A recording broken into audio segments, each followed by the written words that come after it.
ambapo wakazi wa kaunti ya Mombasa sasa wana kila sababu ya kutabasamu baada ya kamati ya bunge la kaunti kuhusu kazi na utawala wa huduma za umma kukubaliana kupitisha mswada wa mfuko wa Stawisha baada ya kufanya mapitio ya mashauriano kuhusu mswada huo uliokuwa ukisubiri kuidhinishwa na bunge hilo.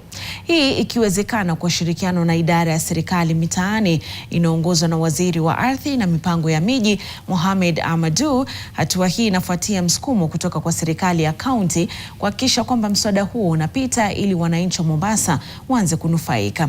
Kupitishwa kwa mswada huo kutafungua njia ya utekelezaji wa hatua tekelezi katika kaunti, ikiwa ni pamoja na kuanzishwa kwa hazina maalum itakayosaidia vikundi mbalimbali vya wananchi kiuchumi, hususan vijana, wanawake na hata makundi maalum.